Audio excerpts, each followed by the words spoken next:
വ്യവസായ വാണിജ്യ വകുപ്പും ആറ്റിങ്ങൽ നഗരസഭയും സംയുക്തമായി സംരംഭകത്വ ബോധവൽക്കരണ ശില്പശാല സംഘടിപ്പിച്ചു.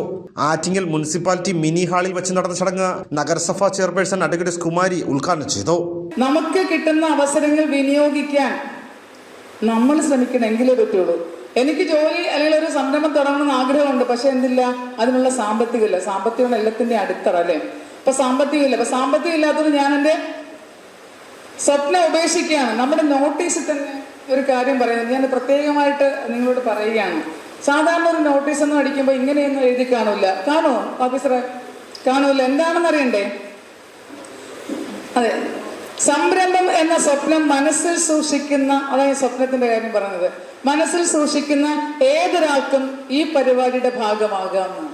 ആ നോട്ടീസ് എത്ര വ്യക്തമായി പറഞ്ഞിരിക്കും. സാധാരണ നോട്ടീസ് അടിക്കുമ്പോൾ എന്താണ് കാര്യം അല്ലെ, ഉദ്ഘാടകനാര്, അധ്യക്ഷനാര് അല്ലെ, സ്വാഗതം പറയുന്നു, നന്ദിയാര് പറയുന്നത് മാത്രം പറഞ്ഞു പോകുന്ന നോട്ടീസിന് വ്യത്യസ്തമായിട്ട് ഞാൻ വായിച്ചപ്പോൾ എനിക്ക് അന്ന് നോട്ടീസ് തരുമ്പോൾ തന്നെ എനിക്ക് തോന്നി, അപ്പൊ നമുക്കൊരു സ്വപ്നം ഉണ്ടായിരിക്കണം. സ്വപ്നം കാണാൻ നമുക്ക് പൈസ ചിലവുണ്ടോ? ഇല്ല. അപ്പൊ ആ സ്വപ്നം സാക്ഷാത്കരിക്കണം എന്ന ആഗ്രഹം, ഒരു സംരംഭം എന്ന സ്വപ്നം സാക്ഷാത്കരിക്കാനായിട്ട് വന്നിട്ടുള്ളവരാണ് നിങ്ങളിൽ ചിലരെങ്കിലും. കുറച്ചുപേര് നേരത്തെ തന്നെ സംരംഭം ആരംഭിച്ചവരാണ്. അപ്പൊ അതുകൊണ്ട് നമ്മുടെ ഒരു നിശ്ചയദാർഢ്യം അല്ലെ, നമ്മുടെ ഒരു മനസ്സ് എന്താണ്, എന്ത് ജോലി ചെയ്തും ഈ സമൂഹത്തിൽ വരുമാനം ഉണ്ടാക്കി നമ്മുടെ കുടുംബത്തെ പോറ്റി നന്നായി അന്തസ്സോടെ തലയെടുപ്പോടെ ജീവിക്കണം. അങ്ങനല്ലേ നമ്മൾ ആഗ്രഹിക്കുന്നത്. വികസനകാര്യ സ്ഥിരം സമിതി അധ്യക്ഷ ഷീജ എസ് അധ്യക്ഷത വഹിച്ച ചടങ്ങിൽ പൊതുമരാമത്ത് കാര്യ സ്ഥിരം സമിതി അധ്യക്ഷൻ ആവനമഞ്ചേരി രാജു സ്വാഗതം പറഞ്ഞു. നഗരസഭ vice chairman G Thulaseedharan Pillai മുഖ്യ പ്രഭാഷണം നടത്തി. വിദ്യാഭ്യാസ സ്ഥിരം സമിതി അധ്യക്ഷ എസ് ഗിരിജ ടീച്ചർ, കൗൺസിലർമാരായ എം താഹിർ, രാജഗോപാലൻ പോറ്റി, കിളിമാനൂർ ബ്ലോക്ക് വ്യവസായ വികസന officer Jamlath A, Chirayinkeezhu block വ്യവസായ വികസന ഓഫീസർ ബിനുലാൽ എസ് എന്നിവർ ആശംസകൾ അർപ്പിച്ച് സംസാരിച്ചു. ആറ്റിങ്ങൽ വ്യവസായ വികസന ഓഫീസർ പ്രവീണ ബി നന്ദിയും പറഞ്ഞു. തുടർന്ന് ചിറയൻകീഴ് ഉപജില്ലാ വ്യവസായ ഓഫീസർ ജയമോഹൻ എസ് സംരംഭകത്വ സാധ്യതകൾ, ലൈസൻസ്, സബ്സിഡി നടപടിക്രമങ്ങൾ, വ്യവസായ വകുപ്പ് പദ്ധതികൾ എന്നീ വിഷയത്തിൽ ക്ലാസ് നയിച്ചു. നമ്മൾ ഈ ഓൾ ഇന്ത്യ വ്യവസായ സൗഹൃദമായ അന്തരീക്ഷത്തിനെ പറ്റി ഒരു റാങ്കിങ് എടുത്തപ്പോൾ നമ്മൾ 15ാം സ്ഥാനത്തായിരുന്നു കഴിഞ്ഞ 2-3 വർഷങ്ങൾക്ക് മുമ്പ്.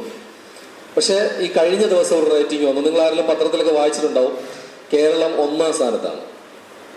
അത് ഒരു സുപ്രഭാതത്തിൽ ആരെങ്കിലും നമുക്ക് ഇങ്ങോട്ട് കൊണ്ടു തന്നതല്ല.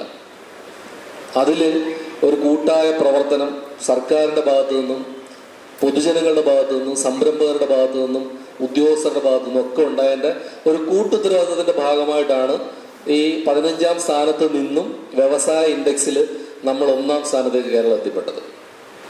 വ്യവസായ സംരംഭങ്ങൾ അല്ലെങ്കിൽ ഈ ഓഫീസ് പ്രൊസീജിയേഴ്സ് കടന്നു കിട്ടാനായിട്ട് ഇപ്പൊ ജനങ്ങളെ സംബന്ധിച്ച് ഏറ്റവും വലിയൊരു ശത്രുക്കൾ എന്ന് പറയുന്നത്, അല്ലെങ്കിൽ ശത്രുതാ മനോഭാവം മുമ്പുണ്ടായിരുന്ന ഉദ്യോഗസ്ഥരോടാണ്. അതിന് തക്കതായ കാരണങ്ങളുണ്ട്, ഇല്ല എന്നൊന്നും പറയുന്നില്ല. പക്ഷെ ആ പ്രശ്നങ്ങൾ ഒരു ഓഫീസിൽ നിന്ന് നേടിയെടുക്കേണ്ടതായിട്ടുള്ള ലൈസൻസുകൾ, അനുമതികൾ, സബ്സിഡികൾ, ഇതൊക്കെ നേടിയെടുക്കുന്നതിനുള്ള തടസ്സങ്ങൾ ഉണ്ട്. അത് ഇന്നതൊക്കെയാണ് എന്ന് ഐഡന്റിഫൈ ചെയ്യും. ആ തടസ്സങ്ങൾ മാറിയാൽ ഇത് കുറച്ച് ഉഷാറായിട്ട് പോകുമെന്ന് കണ്ടിട്ടാണ് സർക്കാർ 2018 ഒരു കുറെ നിയമ ഭേദഗതികൾ കൊണ്ടു. വ്യവസായ സൗഹൃദമാക്കൽ, വ്യവസായം സുഗമമാക്കൽ എന്ന് പറഞ്ഞിട്ട് ഒരു കുറെ നിയമ ഭേദഗതികൾ കൊണ്ടുവന്നു. ആ ഭേദഗതികളുടെ ഭാഗമായിട്ട് ഒരുപാട് നിയമങ്ങൾ മാറ്റിയെഴുതി. അതിൽ പ്രധാനപ്പെട്ട ഒന്നാണ് ഒരു ലൈസൻസ് ഇല്ലാതെ തന്നെ നമുക്കൊരു സംരംഭം തുടങ്ങാം. സംരംഭകരുടെ സംശയങ്ങൾക്ക് ജയമോഹൻ എസ്, പ്രവീണ ബി, ആറ്റിങ്ങൽ നഗരസഭ ഇഡിഇമാരായ സുജിത് എസ്, രഹ്ന എയർ എന്നിവർ മറുപടി നൽകി. ഉദ്യം രജിസ്ട്രേഷൻ ഡ്രൈവും നഗരസഭയുടെ സംരംഭക ക്ലബിൽ അംഗമാകാനുള്ള അവസരവും പരിപാടിയിൽ ഒരുക്കിയിരുന്നു. ശില്പശാലയിൽ 75ഓളം സംരംഭകർ പങ്കെടുത്തു. ഭാരത് വിഷൻ, ആറ്റിങ്ങൽ.